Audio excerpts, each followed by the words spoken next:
This week, we're covering my personal favorite kind of horror movie. My favorite subgenre of horror.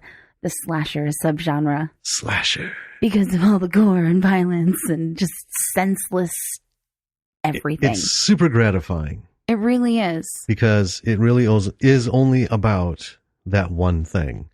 Blood, blood, and blood. Yes. Yeah. Yeah. And we get it. So much. Yeah. Yeah. This was a fun one. I'm super excited. Well, should we roll into this one? Yeah, let's do it. Let's get it going. All right.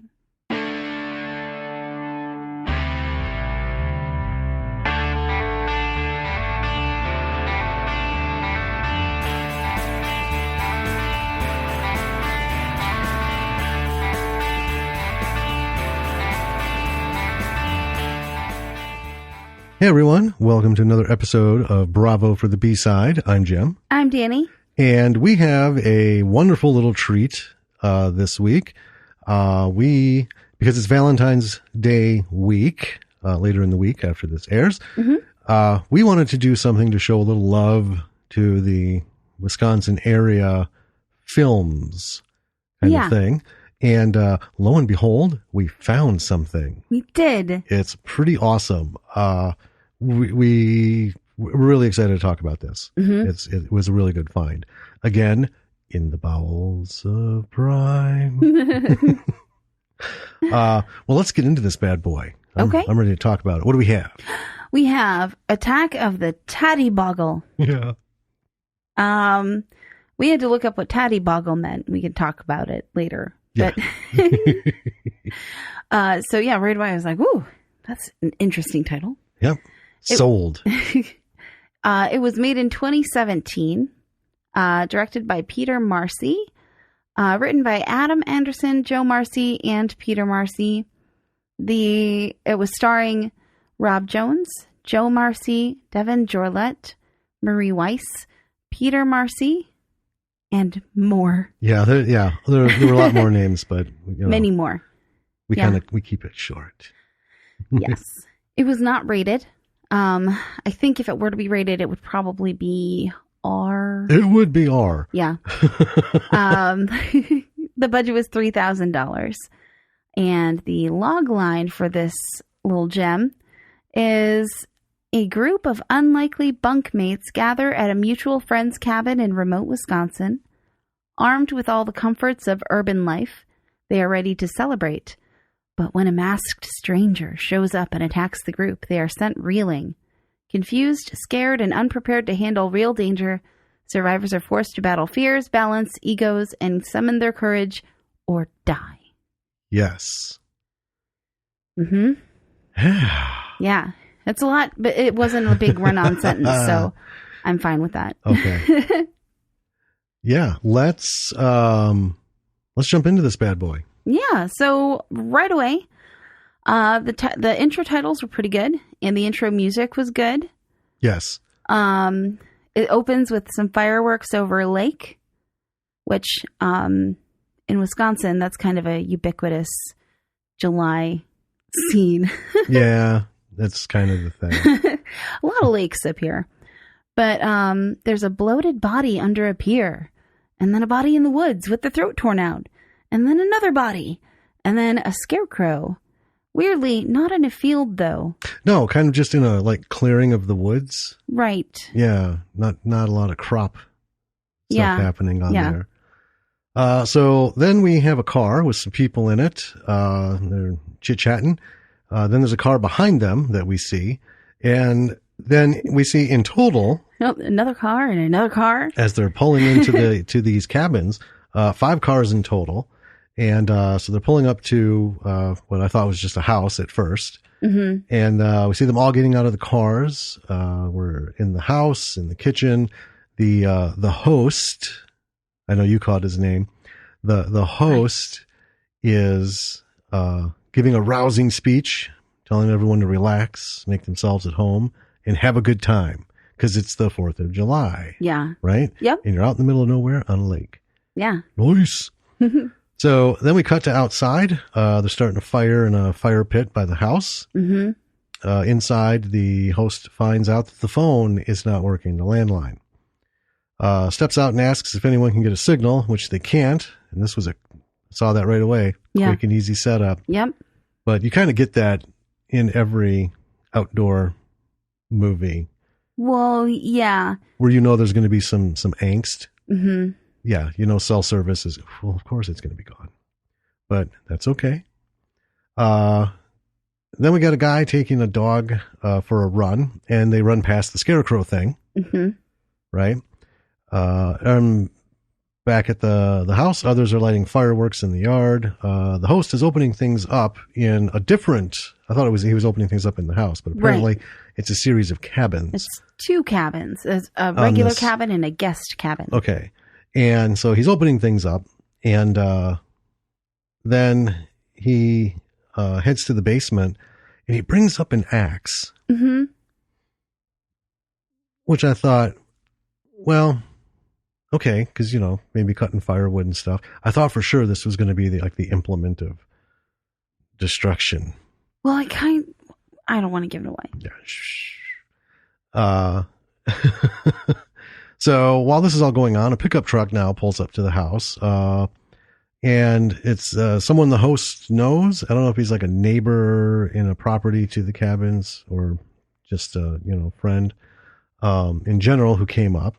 But anyway, tells the host they can get a signal a couple miles away. And then we're cut to a couple miles away, and they're walking with their things up in the air and yeah, trying to get a signal, and but he's finishing up a phone call with the phone company. Right. So come out and fix it. He did get a signal. Yeah. Mm-hmm. And they'll be there in a couple days. Yeah. Mm-hmm. So then we're back with the running guy who the dog starts starts barking. Right. Getting squirrely. Yeah. And it's the 2 guys who are out getting phone signal. Yeah. Right? Yeah. Well, they come from behind mm-hmm. the scarecrow. Yeah. Yeah. And so you're like, oh, okay. But then the dog, after they leave, the dog is still really antsy, barking and stuff. Mm-hmm. And they kind of brush it off and walk back past the scarecrow thing, which is hanging a little more loosely off the pole. And also, I believe the burlap bag that was on its head is mm-hmm. gone. I'll take your word for it. Because I wasn't sure, and then I later was like, yeah, I'm pretty sure. Okay. Well, I must have been doing notes. But now we've seen the scarecrow thing quite a few times, and it is creepy looking. It is. It's mm-hmm. I don't have anything to compare it to. Well, like a creepy weather-worn scarecrow. Well, yeah, but the face, there's just something about the face and everything, it just isn't standard. It's like when you see a really fucked up pumpkin mask, and you try to tell people, well, it's like a scary pumpkin, but not like what you've seen. I mean, Yeah, that's fair. It was off-putting, unsettling. Yeah, it was. Back at the cabin, there is a guy who's shooting a bow at a target. And I made this note because I was like, that's a really pretty bow. And I got hung up on that for a little bit. It was. It was a really nice bow. Yeah, very pretty. Yes. And it's all pretty standard Wisconsin lake party stuff. They're hanging around the fire and drinking and, playing cornhole and stuff. And bikinis and lots of beer, copious amounts of beer. Yeah. Being consumed. Yeah. And so there are some name intros, but honestly, there's 16 people here. Yeah. And so I was like, I'm not even going to try. No. No. There's too many characters, and honestly, I'm pretty sure most of them are going to die pretty soon anyway. Usually, well, that's the first thing I thought of was this is, this is like a hamster cage fully packed full of victims. Yeah. But I do what I did what I normally do, and I just assign names to them as it comes to me so I can remember who I'm typing about. That makes sense. But then they're out on a boat, and some of the characters are getting into a political argument on the boat. Yeah. And while this was going on, I made a note that the video quality seemed really odd. And it took me a little bit. That's why I wanted to make a note. It wasn't the film itself that was the weird, because it was like this weird shaky kind of thing, like an old VHS tape that was loose, and the jittery really had to do with Prime. Because we've seen before where we've watched things that we've had on DVD, and then there it is. We feel like watching it again. Well, we don't have to bust out the DVD. There it is. So you hit play, and it's like, At least for me, I'll watch it and be like, this isn't what it looked like when we saw it. Yeah. So anyway, if you're watching it and it looks a little wonky, it will get better, or you may not even see it. Hopefully, fingers crossed. So anyway, back to it. These people on the boat who are arguing, one couple is highbrow, so I call them the highbrow couple. Mm-hmm. And the guest, I caught his name because he introduced himself, first, middle, and last name. So I know his name is Robert. And Robert is a typical good old boy, America First, just really deep woods kind of thing. And he plays it to the max because he ends up calling a highbrow woman a feminazi. And this kind of thing, I always wonder, not just because of this, scene in this film, but in all movies that we've seen where they have this kind of thing where they bring people together and there's all this tension and people don't fucking mix. They're polar opposites. I can't help but think, does the host not check through the fucking list? He knows these people. Yeah. Right? I would never do this. I would curate the fuck out of any, let's have some people over list. You're like, oh, you know what? So-and-so is kind of on this slant, and over here, this one is like the polar opposite. So, eeny, meeny, miny, mo. But they're not both coming. I wouldn't, anyway. Especially on a vacation. If I was going on a vacation, everyone would be fucking cookie cutter, would have to be. I don't believe in that diversity bullshit. You know what? Diversity is great in the workplace. Diversity is great when you're not talking to people. But when you're trying to have some chill time, last fucking thing I want is political wars, religious wars, any kind of wars. I don't want to listen to that shit. Okay. Anyway. But hear my theory. Okay. Host, who I don't remember what his name was. I think you're giving me too much credit saying that I caught it because I don't think I did. What if he, for his own personal entertainment, has brought these people together? Well, that would be the thing, but he gets agitated. That's true. So that's not the case. I mean, if that's your bag, then that's how you want to spend your vacation. Go for it. Swim in it up to your hips. But no, not me.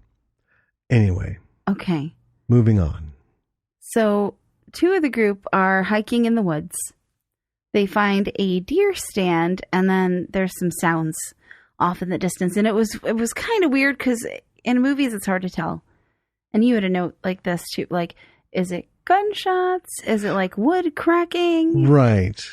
And well, it's difficult because in low budget films, and indie films in general, you don't know what they got a hold of for sound effects for any particular thing. So yeah, I was thinking, is that a gun? It could be a gunshot, like way off in the distance. It could be wood, snapping. Yeah. The quality of sound effects can vary. Yeah. So you just don't know what it was supposed to be or what it was intended to be. So it kind of always brings up that question. Yeah. So, there's... Did I move the page? You did. Anyway, so the people at the cabin, the guy shooting the bow. Yes. And this is later in the movie, he walks into the cabin and I saw his hair and his face. And I was like, oh my God, That guy looks just like Greg Sestero. Yes, you did. And once you said it, I looked at it. Yeah. He could be a doppelganger. He could. Like, Greg, if you need a double, this guy. Yeah. Well, it's not an unwelcome thing. Just, no, it isn't. See that in a film. He's a good looking guy, right? Yeah. Yeah. You know. There are those that you can't say that about, I'm sure. Mm-hmm. It's a compliment. Cover that little bit there. Yeah. Yeah. Okay. And this is where I noted that, like you said earlier, it kind of seems like the camera quality sort of varies. Like some of the scenes, and maybe what you noticed was Amazon Prime, but some of the scenes are like crystal clear. Right. And then some are kind of grainy. Right. And I don't know whether there were a couple of different kinds of cameras used. It might have been. I think it could have also been, too, just the different times of day shooting. Because there would be a shot where it's a little bit more sunny than in a yeah, I tapped it. A companion shot would be a little bit more cloudy.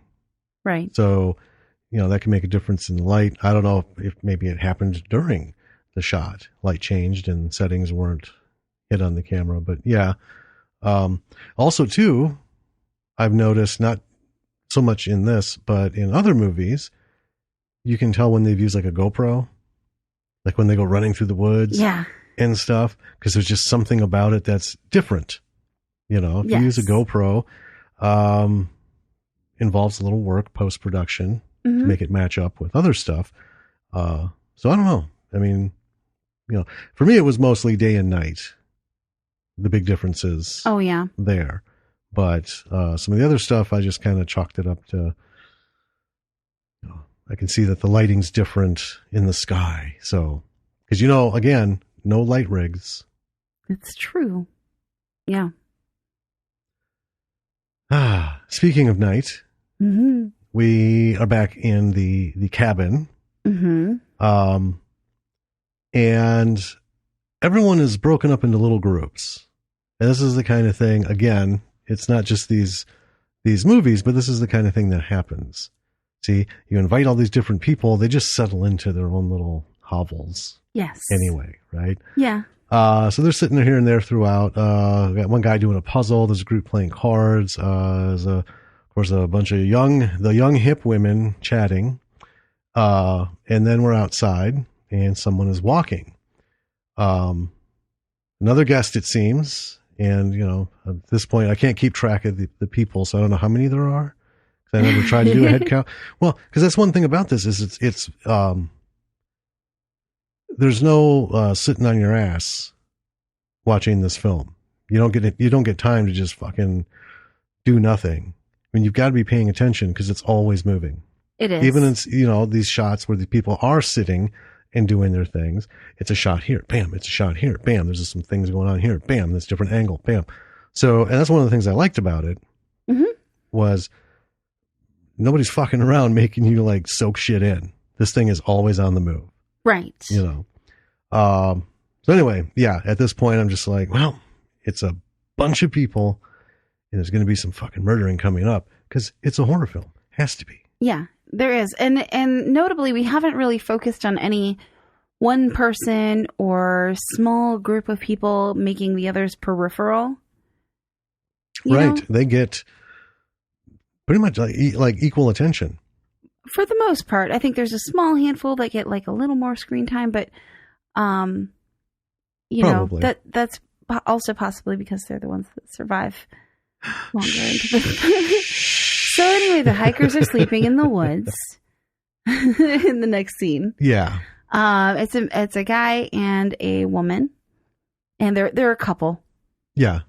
And the guy is like freaking out about the sounds that they heard. Sounds in the woods and what's that? What's that? What's that? Yeah. Yeah.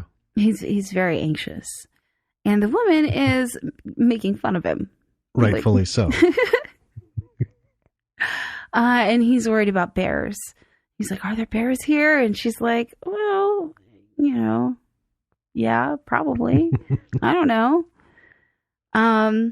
She's not super concerned about it, but she, to appease him, like to comfort him, goes and hangs up the food in the deer stand that they saw so that it's above the ground. Yeah.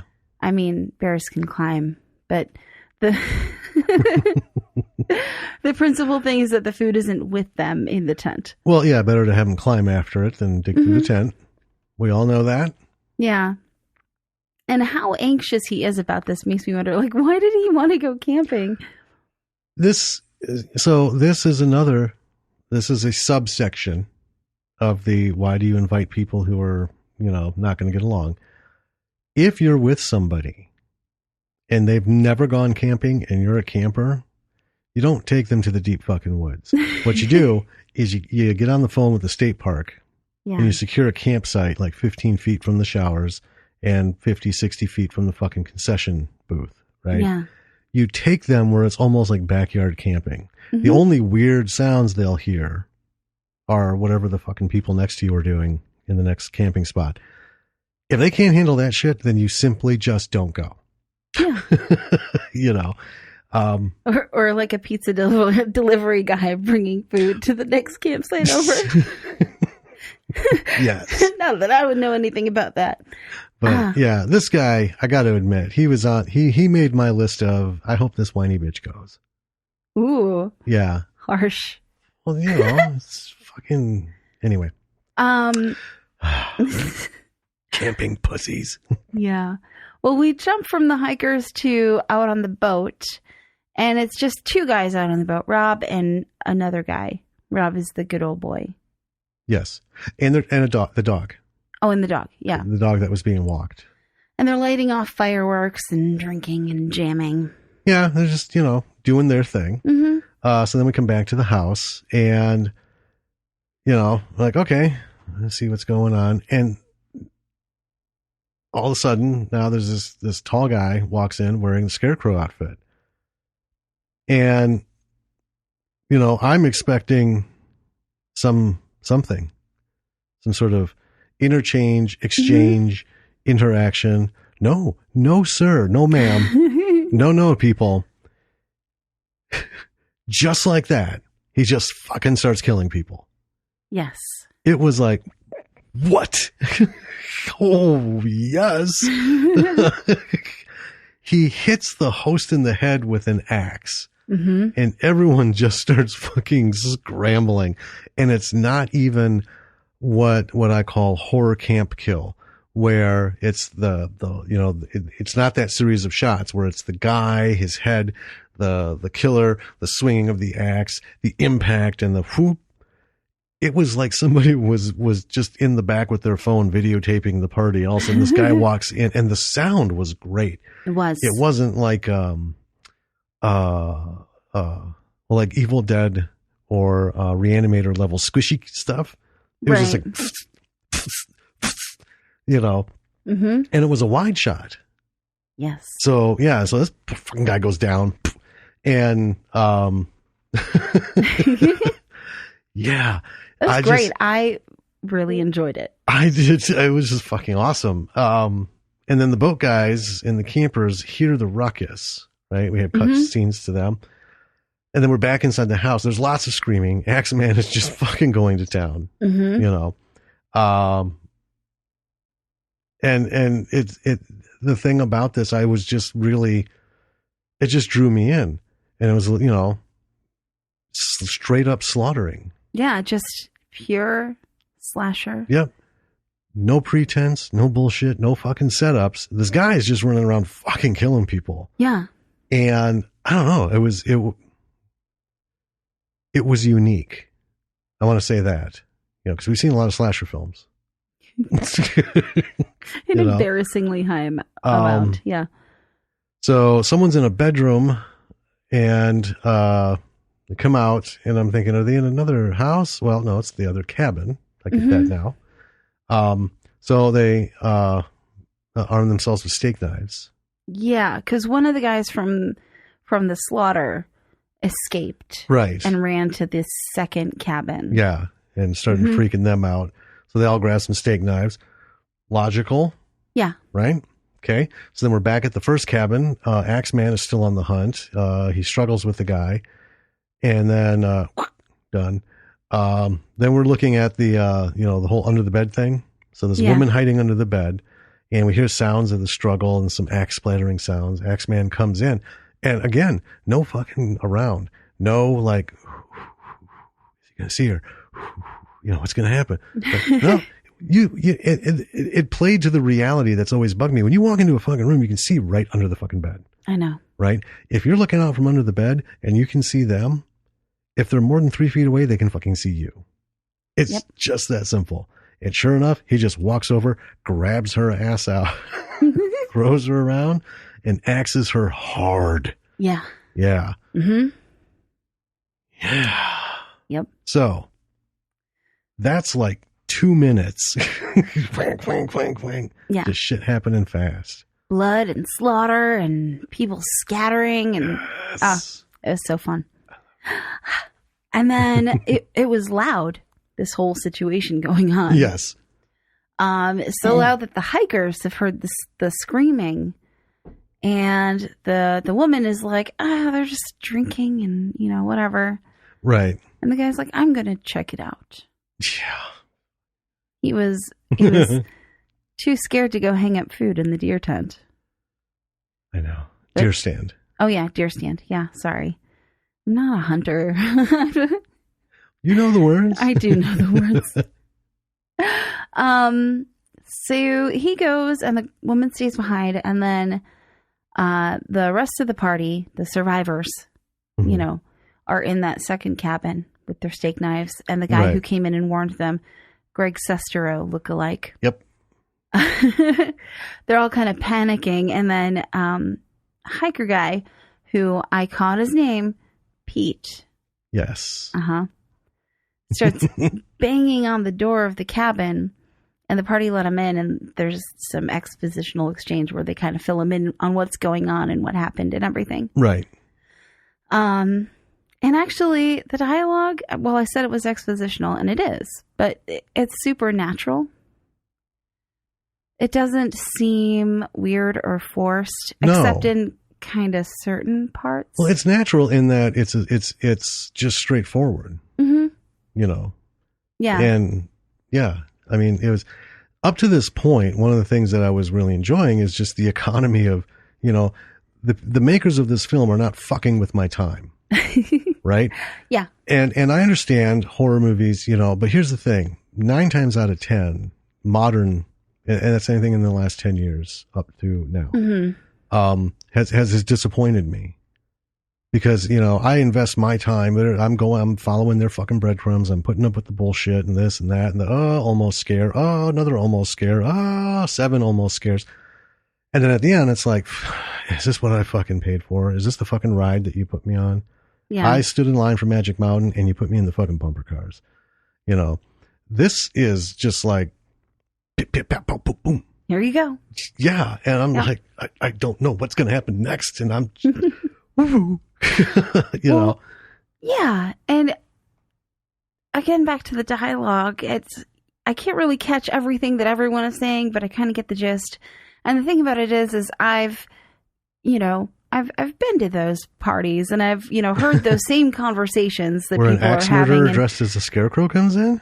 Well, I haven't told you everything about myself. We have some very different fucking crowds in our backstories.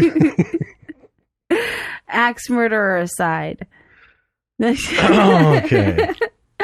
I mean, this is a really accurate representation of this kind of party, minus the slaughter. Yeah.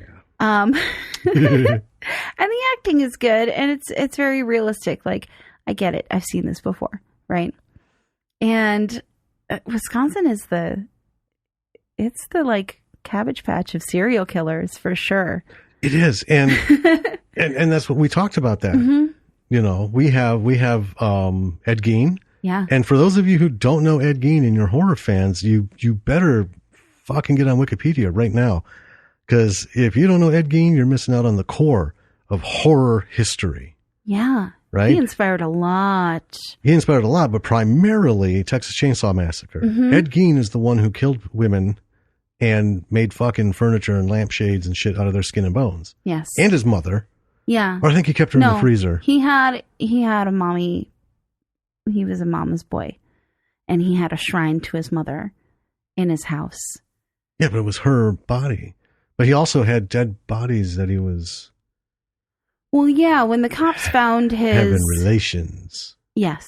Yeah. When the cops found his house, the first thing that they found was actually bodies of women hung up in his garage. Right. Like deer. Yeah. Like gutted. Dressed and, yeah.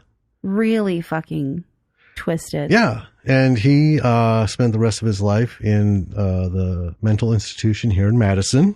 At Yes. Mendota Mental Health Institution. Mm-hmm. Passed away. And I remember when he passed away, it was a lot of people were like, fucking, oh, he didn't pass away. They just said it. They released him and they don't want anyone looking for his shit.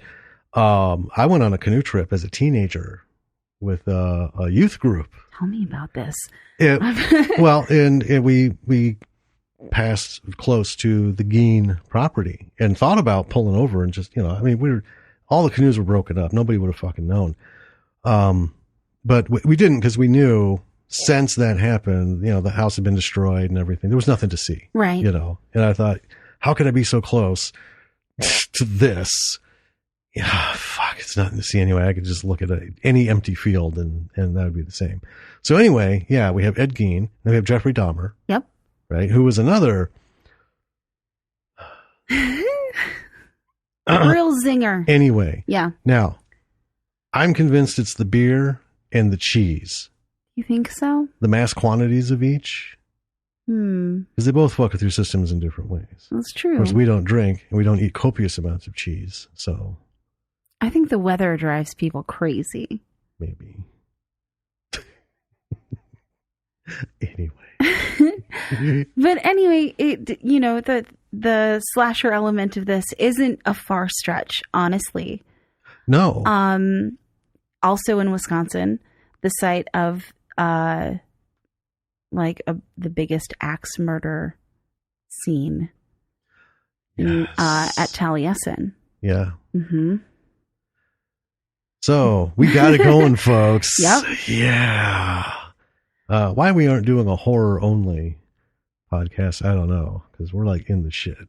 I know. But, we're going to talk a lot about it because as we've said many times before, horror movies are the number one independent / B movie production.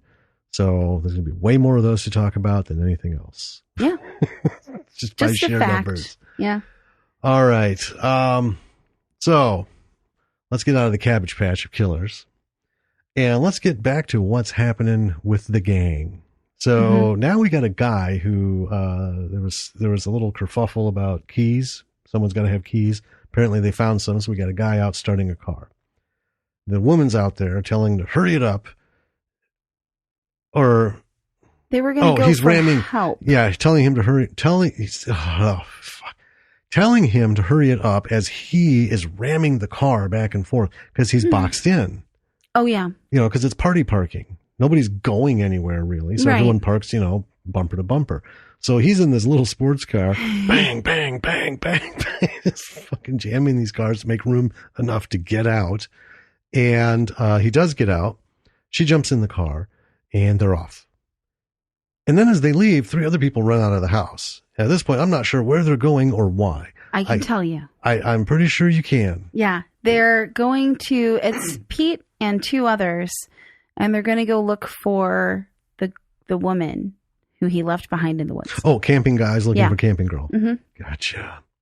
Well, at this point, see, and that's the thing. This shit's happening so fast in this, right? While I love it, every time I look away to get my bearings on the screen, for the keyboard, I miss a little something. Yeah, I mean, it happens with all of them, but this one was like, I didn't want to look away. And a couple of times I'm like, fuck, I wonder how much I missed because I realized I had my fingers off. So between not being in the home row and autocorrect going rampant like a, fucking juiced ape, I look down, I'm like, Jesus Christ. I got and pour some. I don't know what all that is. holding the fucking delete key while I'm watching. All right. So then we see these guys run off into the woods. Then we're back to the car. They come across a blockade of large tree branches that had been strewn across this like 100-mile long driveway. Yeah. That obviously purposefully. There's no mistaking. Yeah, something didn't fall over. This shit's pretty well stacked and woven. So he tries to ram it. In a tiny little sports car. Yeah, front wheel drive, no less. Gets stuck, right? So front wheels are in the air, spinning against the branches. I'm like, yeah, front wheel drive. It's a bitch. So he's stuck, and then we get back to the tent. So the woman is reading. Camper girl is reading. Then she hears footsteps and asks the obligatory, hey, babe, what was it? And there's no answer. Then there's some strange sounds, and then she hears the shouting in the distance. Mm-hmm. So then she flips off her headlamp. Like, well, that's the first logical thing. I know. But and I don't say that's cutting down what's going on, because one thing I want to talk about at the end is how natural all this stuff is. Anyway, so I don't get lost on that. Mm-hmm. She's scared now. Now there's more sounds. And then she's quietly trying to unzip the tent. And then all of a sudden, like a Band-Aid, I know, flies it open and runs away. And then this is funny because you said deer tent. In the shot of her running away, we both notice you see her run out of the tent, and like maybe 10 feet to the back right of the shot, there's a big old fucking buck just at the edge of the lighting. Yeah. Just standing there. She runs out. He looks up. Doesn't seem too concerned. Goes back to eating. and I couldn't help but wonder. And hopefully we're going to get the chance to ask about that. If it was on purpose, or if it was just one of those where the thing just landed in the shot. Right. Yeah. And that was a really tense scene too, because as she was like fiddling with the zipper, doing it really slowly, I was like, oh man, we're going to see her get killed. Well, yeah, I had a couple expectations. Mm-hmm. One, she's going to do it, get out there and, they're waiting Jason like, or we would get like we in Orcs, the like slashing of the tent. The slashing of the tent, a staple of outdoor horror situations. We didn't get that. I know. I love when they do that in horror movies though. And it's, like a tent is, it's a small budgetary, sacrifice to destroy a tent. Oh yeah. You can get a tent for like $30-$40. Yeah. You would never really want to use it for anything other than cutting it up. But yeah. Well, yeah. That's an easy one. So she runs away, and then the car kids are trying to get the car unstuck still. And then this was great. The scarecrow guy just casually strolls across the back of the scene. I chuckled out loud because I'm looking at it, and he walks like he's walking from the fucking garbage bag aisle over to the dish soap aisle, just casually, like nothing's fucking going on. Like nobody else is there. He's just, and in my head I heard the music because it wasn't super quick. No. Like, and after the first like second, I'm thinking he's just gonna like run right. He's it's gonna switch. He's coming, and he's just gonna like fucking charge at the screen and cleave this guy. No. He just goes from one end of the shot to the other. Yeah. And the car kids don't notice. No. They end up smoking up the area by revving the tires. Yeah. Yeah. And then Scarecrow comes through the tire smoke, basically, at the guy who's in front trying to push the car off. Yep. Kills him. Real Surely quick. Does. Yep. No bullshit. Mm-hmm. Gone. Yep. And then the girl really stupidly gets out of the car, and he gets her as well. Yeah. Well, again, I mean, like you said, it's a horror movie. Well, but it's a small car, and there's no roof. That's true. That's fair. You know, I guess it wasn't stupid. And this guy is not exactly 5'1" with T-Rex arms. This is a tall guy with tall. Yeah. I mean, he could probably stab her in the top of the head if she jumped out of the car and stood on the other or ducked on the other side. Mm-hmm. And he stood by the driver's door. So Well, yeah. I mean, there was nowhere to go. There was nothing to do. She did the best thing possible. That's true. Which was make it quick. That's fair. Yeah. The blood spatter is really nice. Yeah, this was some good spray. Yeah. All through this movie, the blood spatter is good, but in this one, it's like, oh, yeah. Yeah, I'm going to talk about that later. Okay. I know you're so excited. Yeah. And then Pete, hiker guy, and friends are lost in the woods because he doesn't remember where the campsite is. Yeah. And they're looking for the hiker woman whose name is Lindsay. And I know this because they're like, Lindsay! Yeah. Lindsay! I don't think that helped me change her name from Camping Girl, though, to be honest. It didn't. Okay. And we barely got to know any of these characters before they started being axed. That's fine. Yeah. That's exactly what I expected. Yep. I'm like, cool. This is just a classic slasher. It is. At its core, that's what it is. To me, it's a little bit more than that. Like I said, we'll talk about later. But yeah, there's no deep-seated story here. This is just fucking bedlam. Yeah. At an awesome level. And I'm digging it. Yeah. So now we have Camping Woman. Lindsay. Camping Woman. Wandering through the woods with her headlamp. She hears something, turns out her light again, hears weird sounds again, and then she continues without the light. And then we're back to the three guys.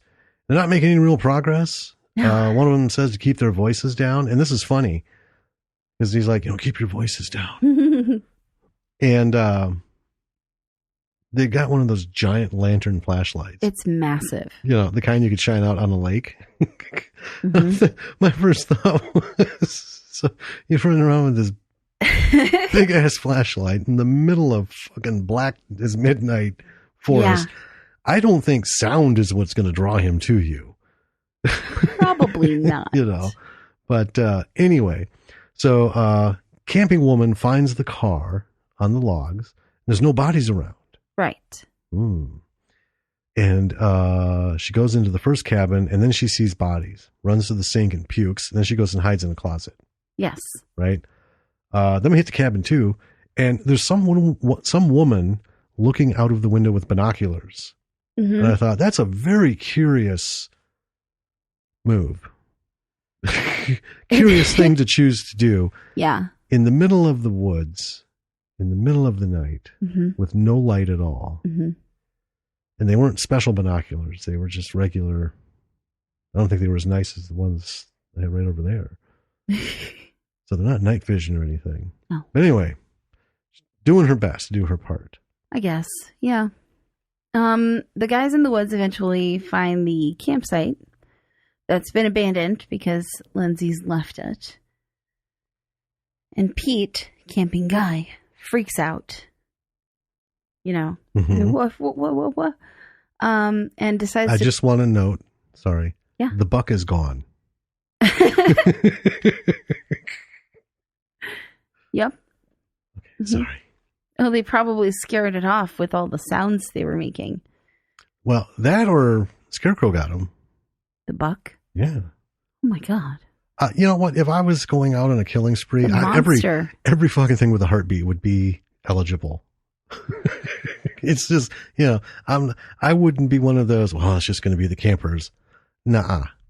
If it moves and I can hit it, it's going down. Relish it. I feel like we need to have a long conversation after this. I don't think so. You know me.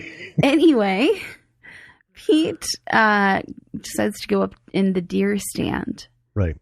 Why? I don't know. To see if he can see further in the pitch black woods. The music is still pretty good. Mm-hmm. And it's also really subtle. It's one of those, like, it's kind of already there before you realize it's there. Right. And it's good. It is. And it's original music. It is. Yeah. We'll talk more about that too. So, and he obviously can't see anything from the deer stand until Scarecrow is down there and kills his two buddies. Right. And Pete's like, oh, shit. And then the Scarecrow looks up at him. Yep. And Pete just, they have kind of a stare off for a little while. I know. That was like the longest non-action pause in the movie, was the two of them just eyeballing each other like, where do we go from here? Yeah. What's the next move? And then Scarecrow kind of looks around the ground and finds a knife, like a hunting knife. Yeah. And throws it at Pete. Totally misses. Right? And it's kind of funny because he does this whole thing where he like picks it up and he like fancy throws it, catches it by the blade, yeah. And then throws it. Complete miss. Well, it hits the branch or something. Yeah. His camping guy's like, you know, but yeah, it doesn't stick him. Yeah. And then he hears a sound off camera and kind of walks off to find it. Yeah. So then we're, bam, back to fireworks. Mm-hmm. And it's the guys in the boat. They're coming back up to the cabin. And then we cut Axeman's on the move and we come back. The guys get in the house and nobody's telling them what's going on. And I'm very aware of this. This was one thing while I'm watching this. I'm like, why is nobody... You wouldn't be able to shut me the fuck up. You know, they said, something's happening. This guy's coming. He's killing everybody. He's got so and so and so and so and so and so and so. And they went out into the fucking woods. We don't know what to do. And all we got these little flimsy ass fucking steak knives that you win in a fucking contest. And I don't know what to do. Where the fuck have you been? You know. No, here's what you hear. Yeah. Yep. Just like that. Mm-hmm. So finally, though, after a very uncomfortable amount of time of no one saying anything, they're starting to tell the guys what's going on. Now, these two guys are so fucking drunk, and then the half-assed way, because highbrow guy's trying to do the explaining, and the dorky, doofy guy with the glasses. Yeah. And again, my approach to this would have been a whole lot different than his. Like, well, so we're having the party, and all of a sudden, this guy comes in. Like, sticks a fucking axe so-and-so's head. You know, I was honestly, when he was talking, I was thinking of Fear and Loathing.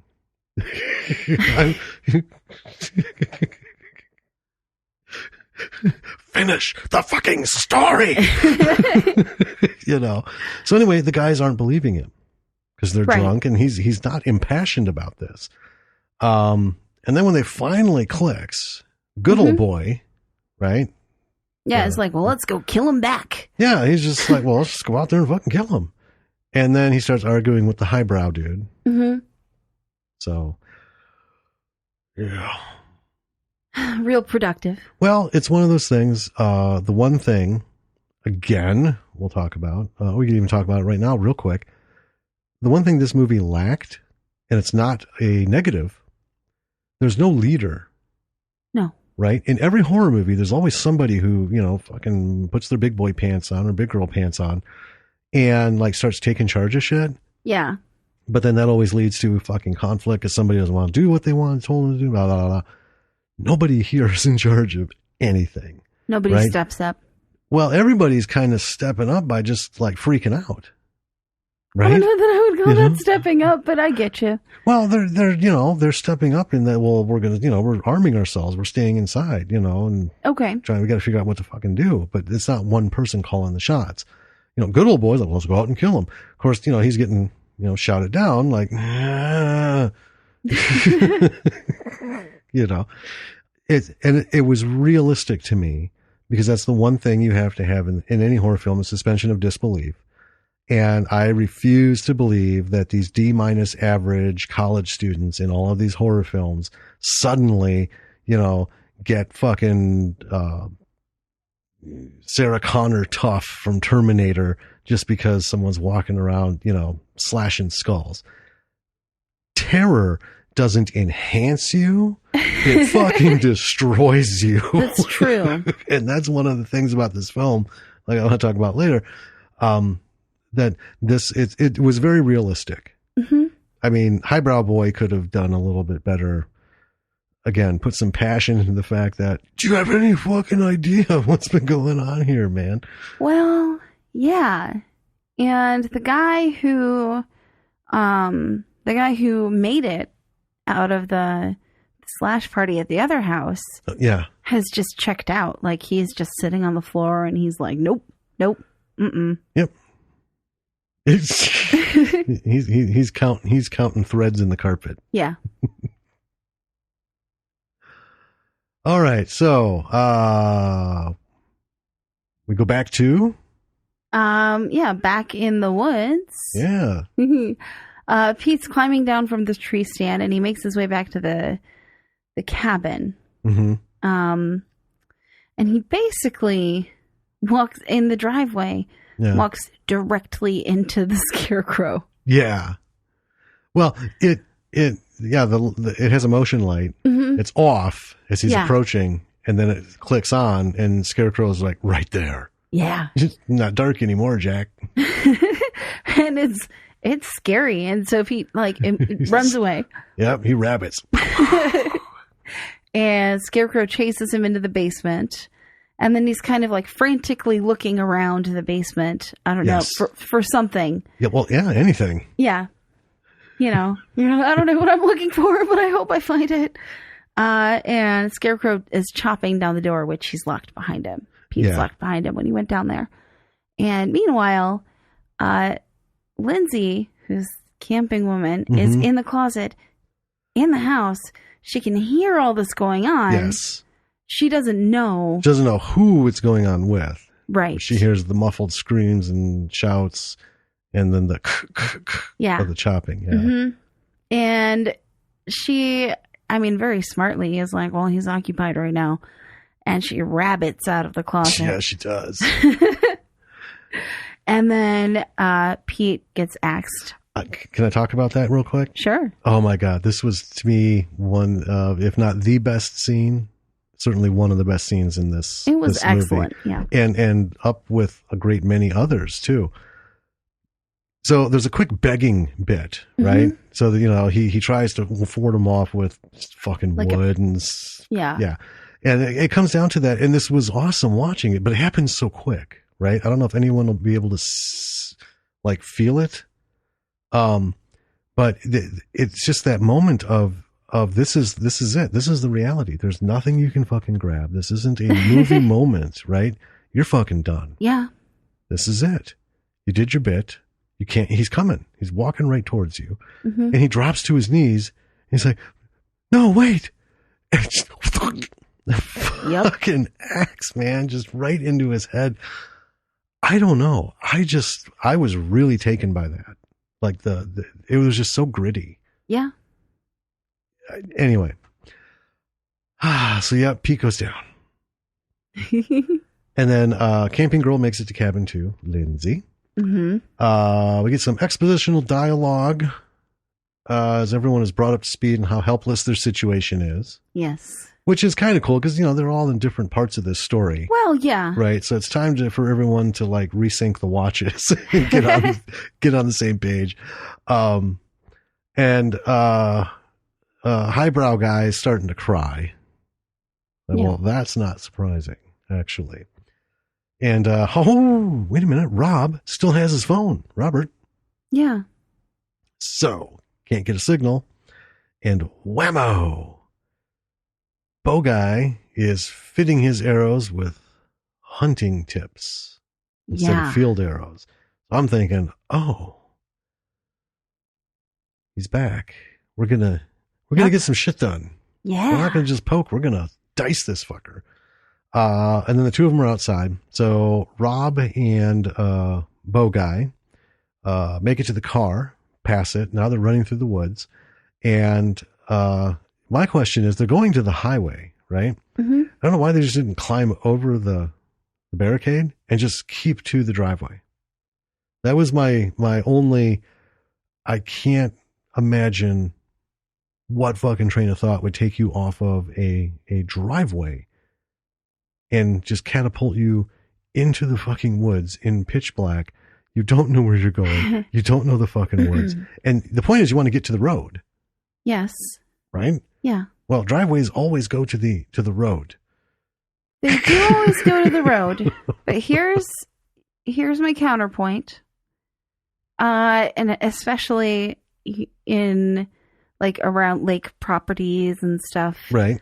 Driveways aren't always the quickest way to the road, like as the bird flies. Okay, I'll buy that. But driveways are always the best choice in the pitch black of the northern woods midnight. That is absolutely true. Right? Mm-hmm. Because now we've got these poor fuckers running through the woods. And, you know, I just noted it as every horror movie is full of illogical decisions. Well, you know? yeah. And I'm sure there was something to this one. But, you know, like I said, it's not a dig. It's just one of those things that I would have questioned it in any movie. Why didn't you just follow the driveway? You know? Maybe it's harder for him to find them in the woods. I don't really think, I don't know that I would not use that as my platform. Let's go into the woods. It'd be hard for him to find us. Here's my thought. If I'm coming from where he is and I'm going the opposite direction, he will always fucking be behind me. Unless it's Jason, who magically teleports, right? He's a phase shifter. Well, he has to be. He walks like my grandfather did later on in life, you know? Like, hey, kitchen's on fire. It could be, 3 to 11 minutes before he got there from his chair, which is 8 feet away. You just don't know. It's magical. Yeah, well, my grandfather, he wasn't. But Jason is. Yeah. So anyway, yeah, I just, I didn't really ding it other than as in the heads of the characters, why didn't you just stay in the fucking well-cut, wide, where it's going driveway? Anyway. Right. Yeah. So yeah, they're booking it through the woods and trying to get a signal. He manages to get a little, like one bar. That one bar. And gets to make an emergency call, but it gets dropped. The call drops. Well, he starts, and then all of a sudden, yeah. And so he's trying to kind of get a signal again to, try again. Right. And they see Scarecrow guy come out, and then they kind of duck into the tall grass. And I call Rob Fireworks in my notes. Nice. That was my nickname for him because I didn't catch his name until way later in the movie. That's fair. That's fine. So Scarecrow's kind of stopping and he looks around and they're ducking, and then Rob makes a noise and kind of like he snaps a stick or something. Right. And the Scarecrow whoa, looks in that direction, but he doesn't quite see them. No. So Bo guy, whose name is Joe, who's also the guy who looks like Greg Sestero. Yes. is kind of like readying his bow at this point. And then Rob's phone goes off. Yep. Okay. Couple of things. It's a horror movie, so I can forgive it. But every horror movie does this. No phones work until it's really inconvenient for them to be working. Well, yeah. That's a very, that's a staple. Mm-hmm. But and when I see that, I try to balance it with a little reality, right? Yeah. Because nobody calls my fucking phone. Yeah. You text me. I do all the time. You only call me when you're in the car. Yeah. And you have to ask me a question because you're coming from somewhere on the way home. Well, because I don't text and drive. Right. and I love you for it. Our daughter, she only texts me from her room. when she's too lazy to call my name out and to fill her water bottle. So, I can think of all the times I don't mute my phone. I don't do all this. I mean, I know in theaters I'm anal retentive about shut that shit down. I am not going to be that motherfucker. Okay. That special place in hell, it'll never be me there. But how many times, and we don't have our phones with us in here, do we? Well, no. And they're out there in airplane mode. Yeah. Because just took it for fucking granted. Hardly anybody calls you. Right. You get the occasional text from family. But generally, no, we're in here and it's fucking going off like fireworks. Right. What the hell? Of course, the one time we need it not to go off. Well, and that's where I weigh that stuff. I get you. It's hard. I think it's worth just saying before we move on.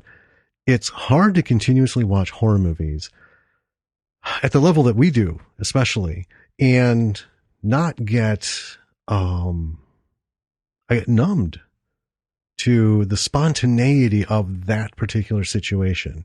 Can't get a signal. Oh yeah, now I get the fucking signal. We don't, it's easy to get past that. Oh yeah. That fucking irony of it, because we see it happen so many times. That's true. And then it becomes something we talk about as a, often used, plot point. Well, yeah. And stuff. But yeah, I give it a forgivability of 9 out of 10. Oh yeah. I'm not dinging them for it. I'm just pointing out that it is often used. Yes. But, so yeah, the phone goes off and the scarecrow obviously comes running at them. Yep. No bullshit. No. And Joe gets him twice with his arrows. Yes. That have been outfitted with the hunting tips. Yeah. Yeah. And then the scarecrow kind of stops because the first one gets him like straight in the shoulder, I think. No, first one gets him in the side. In the like kidney area. Fuck, where did it get him? I thought it got him like in the soft flesh. I thought the second shot when he was running away got him in the shoulder. Right. I think so. It did get him in the shoulder and the back. Yeah. 'Cause we see that later. Yeah. Yeah. Yeah. So he gets shot once. He turns around to run, and then Joe gets him again. Mm-hmm. And then he really books it. Which, again, I liked. Mm-hmm. They shot him with an arrow, and rather than just, run faster at them like they just kicked his fucking poodle, he's like, oh, son of a bitch. Time to turn this shit around and rethink the strategy. So he tries to get away. He's a person. Right. With organs. So it's funny because right after that, we cut back to the cabin and there's absolutely nothing going on. Just cabin. Yeah. Oh, yeah. There's still people there. Oh, and so now let's go back to Robin Friend. They're chasing a blood trail. Mm-hmm. And they find the arrow that was pulled out. So that was the soft, got him in the gut side, wherever. And then they're kind of in a swamp. Yeah. Like a wetlandy area. They find a body, quick signal check, no go. Yeah. The body is not the scarecrow body. No, it's one of It's like somebody. A woman who's been dead for a while. Yeah. They come across an old building and I thought it was a shoddy old cabin. It was a shed. Yeah. That belonged to that. But so I'm looking at this. I thought it was a cabin at first. And I put down, it looks exactly how you would guess a woodland killer's home would look. Decorations and all. Right. Because it did it not look exactly like the normal cabins that we see, right? So not living in a shed, but every woodland murderer has tools and stuff. And just it's, run down and grungy and stuff. But it turns out it was just a tool shed. Yeah. Rob, while they're in there, picks up a big ass sledgehammer. It is, yeah. It's real big. It is. It's like anime big. Almost. And then there's there's another cabin, but it's the actual cabin nearby. Right. That the shed belongs to. So they go to it and knock, and there's no answer, but there's a fire burning in the fireplace, which is curious. Yeah. Because it was dark, too. So they go inside, they find a phone, Bowman / Greg Sestero. Character named Joe. / Joe. Yeah. Calls the cops. Rob's looking around. Yeah. So then we go back to the cabin. And there really isn't much going on here except that the group has decided to go to the boat for some reason I didn't quite catch. Maybe to flee? Yeah, to get the fuck out of there. Okay. I mean, out in the middle of a lake is usually way safer than in a cabin. That's true. Yeah. And then Joe and Rob were back at the house with them. Mm-hmm. And they hear a noise in the house that they've broken into. Yeah. And they kind of like hide. Yeah. Not super hide. Well, they just kind of duck quick. Yeah. Like around a corner. Yeah. You know, a wall. Like, Rrr. Yeah. And it takes a little bit, but it is the Scarecrow who comes in. Yeah. Mm-hmm. Turns the lights on. Yep. Turns the lights on. He stands at the kitchen sink and takes off his hood, his Scarecrow mask. Yeah. And, you know, like starts to clean his wounds, I think. He pulls out the arrow in his shoulder. Yeah. And then I'm like, oh. And then Rob just walks up behind him, giant sledgehammer in hand. Yep. And bashes his head in. Right on the top of the fucking head. Yeah. Hauls back over the shoulder. Wham. And and the plume of blood. Yes. It's awesome. It is. And then we cut to the group that I refer to as the leftovers. Mm-hmm. This is everybody who didn't get killed. They are safely in the boat. And that's it. Story's over. Yep. We're done. The end. Killer's dead. They're on the boat. You can only assume Rob and Mr. Joe Greg Sestero are going to be are going to meet up with them. That the call got through, so the cops will be coming. You know, everything will work out. Let's talk about this thing. Yeah. And some things about it. It's worth saying before we get into all the bits. I want to talk a little bit more about the tech stuff. So this bad boy is about 60 minutes. Right. So it's not a short film. I don't know if you call it a short feature. It's in that weird thing. It's longer than a TV hour-long drama because those are only 42 minutes. Yes. It's in that weird. I mean, it's technically a feature-length film. I mean, if you count a feature-length film as anywhere between 60 minutes and 70 hours, like the last Marvel movie was. Yeah. Sorry. I'll just call it a short feature. Okay. You know, and here's the thing. I think it could have gone longer. Feature light. A feature light? Yeah. I love it. It could have gone longer and it would have held its own. Yeah. They could have added another 30 minutes. So let's talk about this quick. So I did reach out to Pete, right? Yeah. Who played Pete. Yeah. So Mr. Marcy was kind enough to clarify a few things because, you know, folks, as we look up stuff on information on these small indie films is sometimes really fucking hard to get and verify. But he did clear some things up. So like the $3,000 budget, that was solid because I saw someone mention way more than that. And then someone mentioned about production time. So here's the deal. He started filming this in 2007, in September of 2007, and they shot it over a period of 10 days.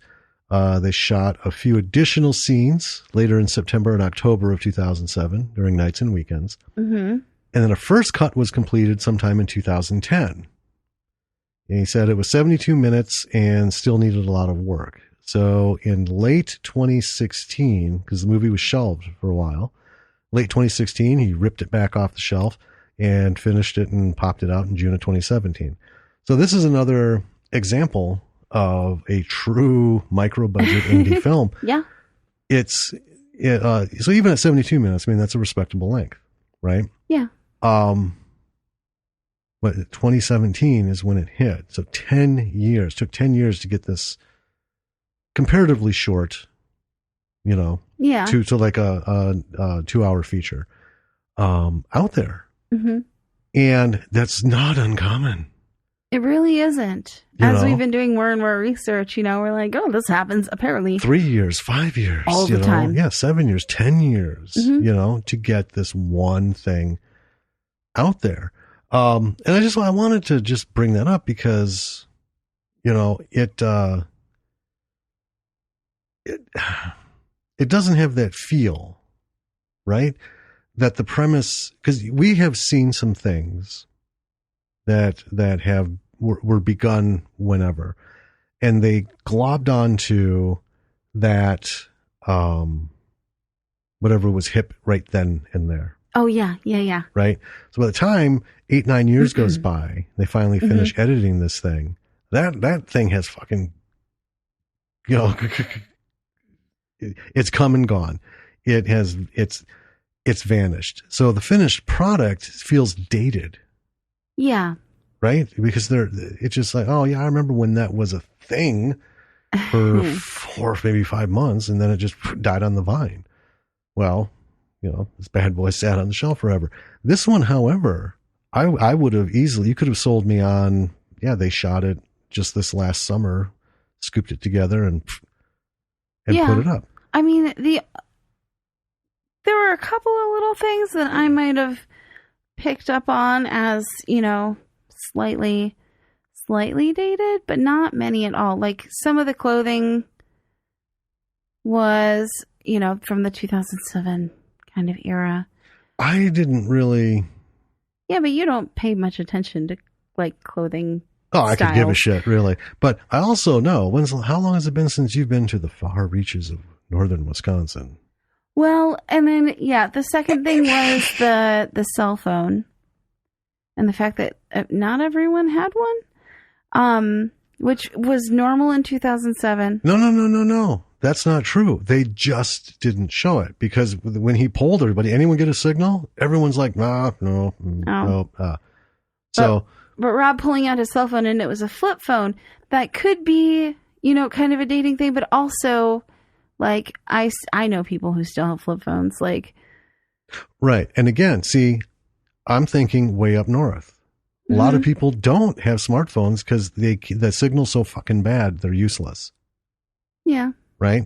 So if I'm northern, I'm not a hunter, any of that. I know sometimes even when we go hiking, we don't get signal. Right. But if I were a hunter and I were, if I were a Northman in the state, right, I would have a flip phone because they're infinitely more reliable than a smartphone in those very rustic, sparse signal areas. Right. Yeah. For the most part. Yeah. Yeah. And plus I'm out there doing that. I can get, for the cost of our iPhones, right? I can get 9 or 10 fucking flip phones. Easily. Yeah. So I can go through that shit like underwear in July, right? True. Not a big deal. I've got a $1,300 phone and something happens to it. I will be dressed as a scarecrow. Raging. So to me, that all just made sense, Yeah. But anyway, those things are all extraordinarily minor things. They are. Yeah. And they do, in the beginning, say, 4th of July, 2007. Like it's a super when the movie starts. Oh, it was 2008. Regardless. Okay. Anyway.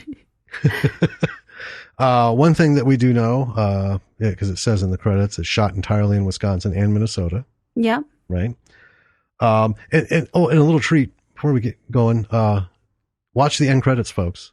Yeah. They have a couple reels of bloopers. Yeah. Yeah. It's fun. It's fun. It was a really nice touch putting that in there. So let's get back to lessons. Yeah. Let's start with what we've been raving about this thing for. Mm-hmm. See, we just moved it again for you. You didn't hear me hit my mic? No, not at all. You didn't see me. This is audio.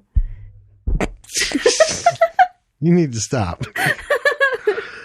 Anyway, let's talk about the movie itself before we get into the tech stuff quick. No backstory. No 45 fucking minutes of painful mythology building. No motivation for the killer. None whatsoever. This guy walks in and literally just starts fucking murdering people. Never says a single word throughout the film. Nope. We don't have really any character development or growth. There isn't time. Well, no. Right? There isn't time. Just in the panic of the situation. And I think more movies could benefit from this. I think so too. This to me is where both Hollywood and indie films are losing. They're sliding off the edge. I don't fucking care. Here's what I want to see. I want to see copious amounts of blood. I want to see the best mocking up of guts, brains, bone, everything. Because if you're giving me a gory slasher film, then just do it. Yeah. All right. If I want intrigue and plots within plots within plots, all right, I will go buy a fucking ticket and see the neighborhood rendering of Macbeth. Well, yeah. I mean, or we'll get a thriller, right? Which is kind of the best of both worlds. Sort of. But yeah. I was so delighted. I was like, this was a ride I'm so fucking glad we found and took. Well, yeah, it didn't need a story. There wasn't an overarching story other than like this guy's going around killing people. Right. And that was it. Yeah. And that was all I wanted. And that's, it's just, blood and axe murdering. And it was just fun horror. The editing, I thought, was really well done because it kept you moving with the fast pace of this fucking nightmare. Yeah. Right? Even in the beginning, the buildup of the people. We didn't spend a lot of time on any particular person or group. No. It was shot enough to have, the argument I think was the biggest pre-nightmare exchange. Yeah. That we had.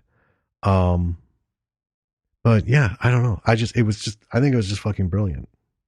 The setup, it quenched every bit of horror thirst that I, have watching films, and it didn't disappoint. It didn't. And it was all very natural. That's what made it work. Yeah. Is, like you said, the conversations, the situations, the reactions, everything was so natural. I've talked about this, about when people fucking freak out, right? What happens to a person? There are people who are trained under rigorous circumstances for long periods of time to react with calm, collected measure in the worst situations you can imagine. And even they lose their shit. Well, yeah. Right? So to see these people, fucking, nobody's trying to be brave. When he walks in and buries that hatchet in the fucking guy's head, the host's head, not a single thought. Everybody's instinct kicked in, and it was flight. Well, yeah, and there was...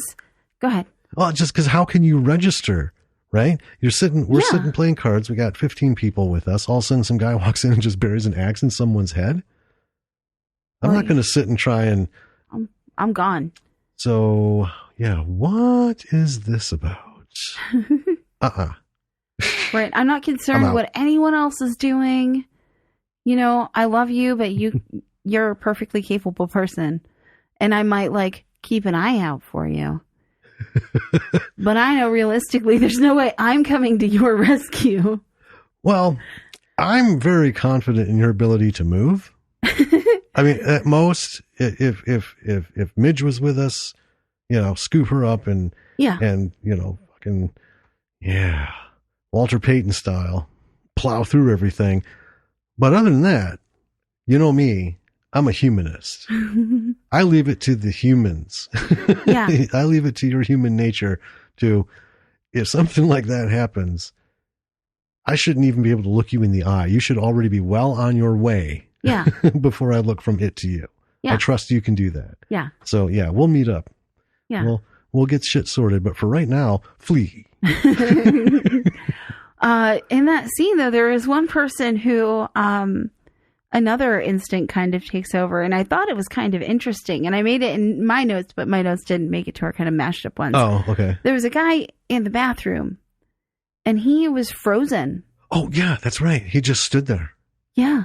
Not fucking move. He absolutely possumed it.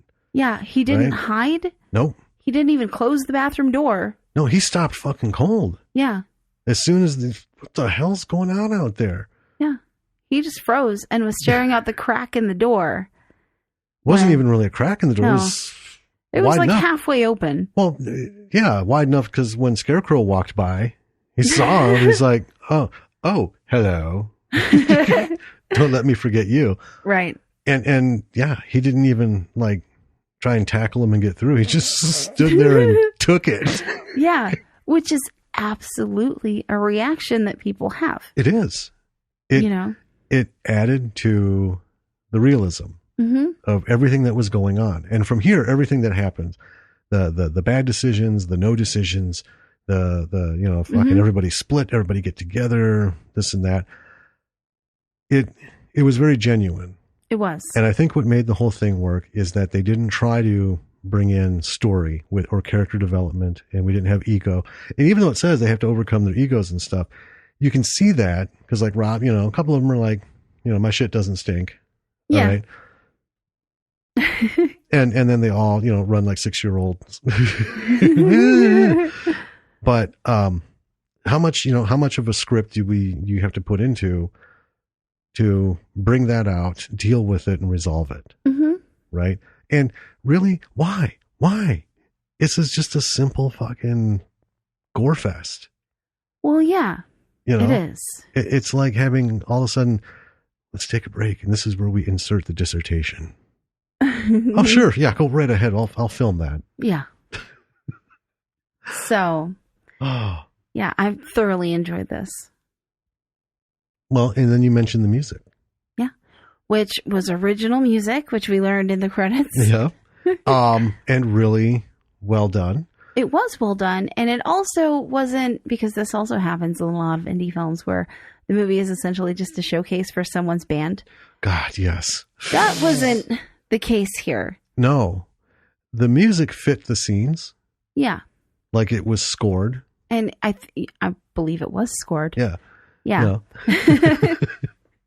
And it was really well done. And it actually reminded me of when we were talking about Night of the Living Dead, the scoring in that. Right. How it almost kind of snuck up on you, the music. Yeah.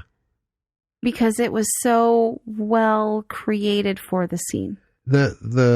All the music in this sets the mood. We have the party music and stuff, right? The jamming when they're on with the guitar on the boat later, it all fits because it enhanced. And that's the thing is, and listeners should know, if you put the wrong music in your film, you fucked it. And for me, right? Because music, you could have the best of everything.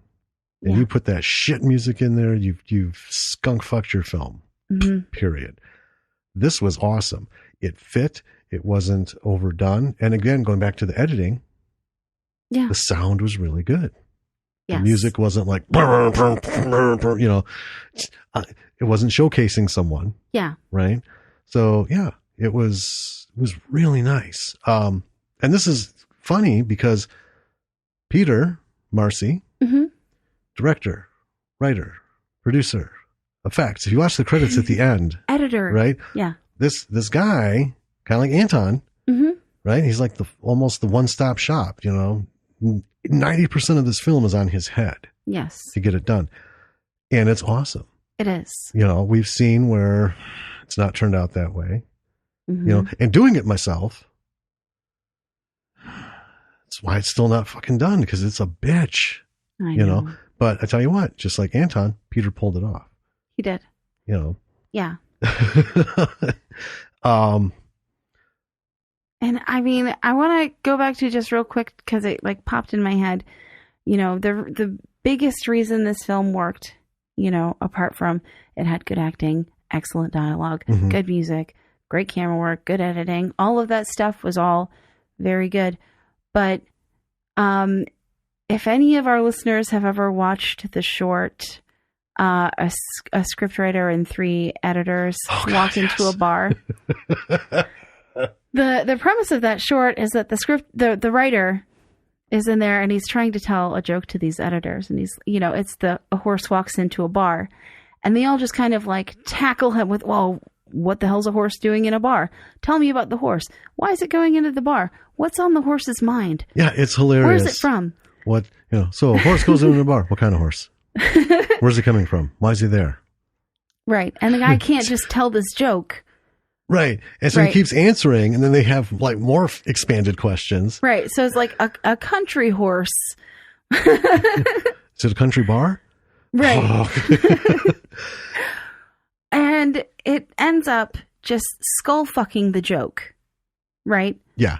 All this because they wanted, it's the whole point of it is, like, what's the backstory of the horse? And, that stuff, it can sometimes be important, but I mean, if what you're doing is just this one thing, you don't need extended backstory.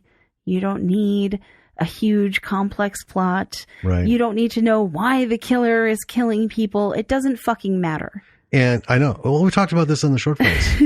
Yeah. And we're both very aware, listeners, that there's probably someone out there who will fucking argue with us because that's, Well, that's fine. Everyone's, and that's fine. But, to us, the proof is on the screen. Mm-hmm. The proof is right there. A good story is a good story. It has what's necessary. If it's a story that needs backstory and all of that, then yes, you need to put it in, and you should be able to see that. But when if you write something like this, so we've talked about make 2020 this is the year that you make whatever the fuck it is you want to make, even if it's just like an iPhone version, right? With you reading all the lines from your script, standing to the left, standing to the right, standing to the left, standing to the right, fucking do it. And if someone says, "Oh my God," just like that fucking that joke, so well, who's the killer? Why is he doing this? Does it fucking matter? Does it fucking matter? Does it fucking matter? Right? Right. Okay. Killers are killers are killers are killers. We're not in a fucking Netflix documentary. We're not trying to figure out, who or what or why. We're just like, what the hell's going on here? Yeah. Write your story the way that you want to write it, and don't let anyone try and, because it's what happened to us. We've mentioned it before. We went from a very short, simple story about just a, stupidly fun little thing, turned into this long fucking odyssey. Don't let that happen to you. Don't let people bullshit you, especially when you're doing just like, so I'll use, for example, again, Terrifier, right? With Art the Clown. Yeah. Right. 0 time spent on who the fuck he is or where he came from. I don't care. I know I just love him. I know, but I know he's in All Hallows Eve. That where they have those 3. They find the videotape in the kid's bag and they watch it, and it's these 3 short films, and he's in each one of them about murder and stuff. And then he shows up at the end. Anyway, so Terrifier is fucking magnificent. It is. Is that what it's called? Is that? Yeah, Terrifier. Okay. Yeah, because one of our folks that I talked to, Channel of the Living Dead, interviewed him. Okay. The guy who plays Art the Clown. And, but that was awesome. As gory as shit, right? Yeah. No, I don't give a good goddamn, never cared an instance what his fucking deal was. Yeah. We were just like, whoa. Fuck. So anyway, yeah. No story in terms of, or backstory. No expanded story. No legend. That was the other thing. We don't have the whole legend. Oh, yeah.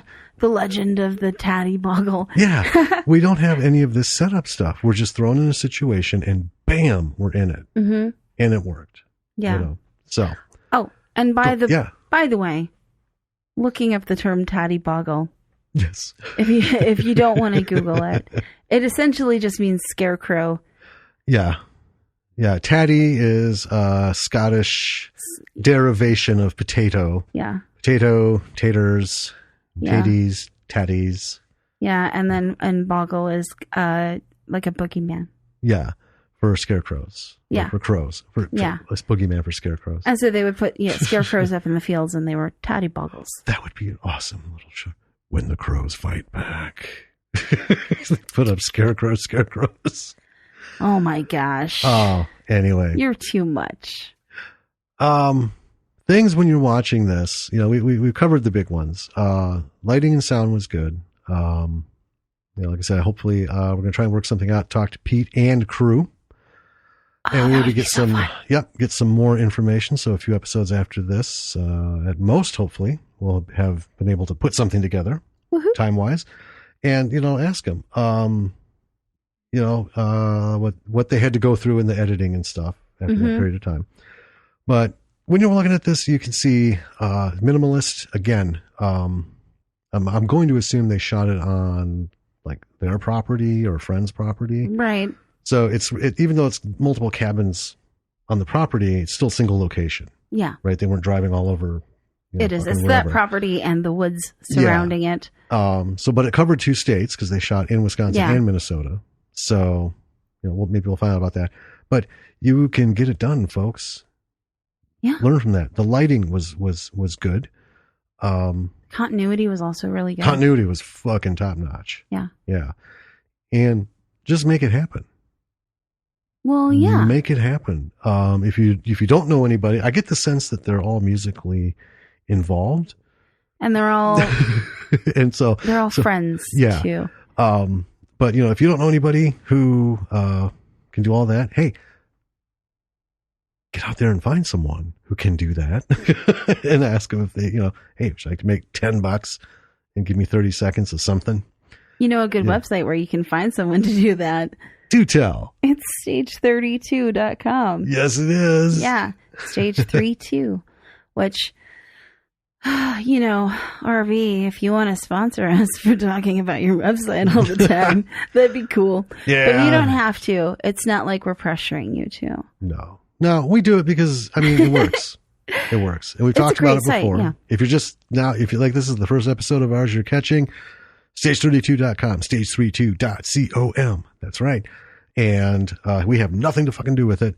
So other than we're members of it, we get nothing for talking about it. Right. It's LinkedIn meets Facebook for creatives. There's 750,000 people on there, all of which are actors, writers, directors, producers, musicians, the whole thing. Yeah. So folks, if you are somewhere where you are having a real hard time finding your tribe, go here. Yeah. Go here. And it's not the same as having coffee, right? With all these people, but somebody's always on, and it's free to join. It's free to hit the lounges and talk to all these people and just put it out there.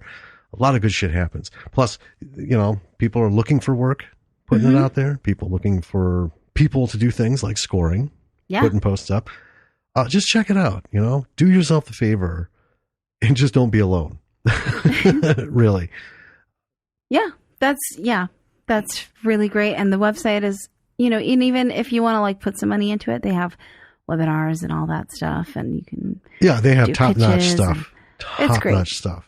And especially if you're not in New York and you're not in LA. Yeah. Like us. We're in the middle of nowhere. It's heaven sent because we have made dozens of connections we had never fucking done because we're not in New York or LA. Right. That's awesome. And if you want to reach out to us on Stage 32, you can find us on there if you're sleuthy enough. Yeah, you can.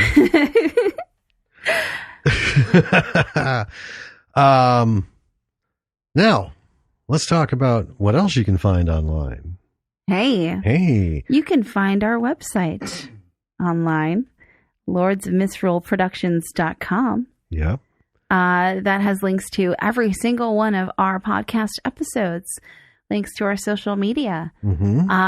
Anywhere you want to find our podcast episodes, there's links to it on the site. Well, the places we have our podcast, we have links to it on the site. Because there's a few like we're still not on SoundCloud because I don't know if I'm going to bother, But If you want us to be on SoundCloud, send an email. Yeah. So if you don't see on that long list of links on the side, on the right side of any of all the pages on our site, shoot us an email, because guess what? Right under those, there's some email links. There are. Bang, bang. Yeah. You don't even have to type anything out. You just got to click. And we check them and we respond to them. Yep. But yeah, let us know there's a platform that you're using. Yeah. And it's not on there. Mm-hmm. We'll get it set up. Yeah. Also check out our Patreon link. Yes. And check out our Patreon page. See what's going on there. Mm-hmm. If you feel motivated, become a B-sider and become a patron. What else do we have? We have Instagram and Facebook and Twitter, and you can follow us on any of those. And yep, those are on the top of the pages. Yep. And just look up Bravo for the B-side. Did you say Facebook? I did. Okay. Insta, Facebook, Twitter. Okay. It's okay. Yeah. So do those things. Yeah. When you listen to the podcast, subscribe. Review. Give us a review or click a star, right? Mm-hmm. If you don't want to type something out. 5 stars. Not one. Okay. Yeah. Please give us 5 stars. Fair point. Rate us. Please. Review us. Hit subscribe. Those are the things that matters. You can check out our social media. Try to, especially with Twitter. Jesus Christ. Folks, I try to get back to people. If you mention or retweet or something, I will try and comment and say something. If you direct message, I always get back. Mm-hmm. But following that fucking Twitter feed, in the notifications, I'll be looking, I'll get 3 or 4 down and it's 10 more. It's 15 more. I cannot fucking keep up. Aw. So I'm probably 3 out of 10. I'm retweeting or, liking, just let them know that it's been seen. Really do work at it, folks. Trust me. He does. It's just, wow. It's blown up to a ridiculous amount of information.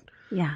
That's good though. That's cool. It is. Yeah. It is. And also, if you're a creative, lastly, yes. Reach out to us. If you've made something, if you've made a film or a short or a pilot or a web series that you want us to, look at and talk about, or you want to give it the B-side treatment. Yeah. We would love to. And then we would love to talk to you. Yeah. Like I said, we're going to be hopefully talking with Pete. We got another individual who has done a lot of shorts on YouTube that I've looked at. You have to take a look at. You didn't tell me about this person. Well, because it all just came over the weekend, and it's been a super busy weekend. That's true. It has. Yeah. Okay. Well, no, I told you he earlier in the week we started talking, and then he was working on set for 2 days. Oh, right. Yeah. Okay. And then by the time that finally came about. So anyway, we'd be happy to talk about what you've done. Yes. Because like we say in our little info bit, hey, not every movie is worth seeing, but every movie has a lesson. Yeah. And, we can at least get that much out of it. So far, though, we haven't been we had a couple disappointments, but we're still floating on the high end of the scale here. I know. I think we're due for another bomb soon, though. We'll see. But then, if you want to talk about your experience as a filmmaker, actor, indie, that whole B-side indie life. We would love to interview and talk to you about it. Yeah. And, let everyone else know shit can be done. It's just not easy. All right, B-siders. I think that's going to do it for this week. I think we've covered everything about this bad boy. I think so. Go and watch it. It's on Amazon Prime. You can go and watch it. And it's actually... Yeah. Attack of the Tattie Bogle. Yeah. Please give it a look. And I didn't get the list, but there are movies. I'm sure we're going to talk to Pete and everybody. Mm-hmm. So they've done some other stuff, and it'll just watch this one, folks. Yeah. Attack of the Tattie Bogle. Super fun. Get your popcorn, sit the fuck back, and go for this super fast ride. Yeah. Of just. And And then you can tell people that you watched a movie called Attack of the Tattie Bogle. Yeah. And it's hard not to say titty. Well, when we were scrolling and I first saw it. You're so risque. It, like titty Bogle. What? Oh, Tattie Bogle. And now every time in my head, it's like, it's almost like the whole thing with Kyle. Don't say Heston. Don't say Heston. Hey, Kyle Heston. Motherfuck. So now it's like, don't say titty. Don't say titty. Don't say titty. It's going to happen. We're going to be talking to your mother or something. And say, oh yeah, you got to go see Titty Bogle. What? Oh. Can you please do that? That will entertain me so much. Okay, thanks. I'm just gonna assume that you're gonna do that. All right. All right, B-siders. We'll catch you next week. This is Jim. And this is Danny. And you have a great week, everyone. Bye. Bye.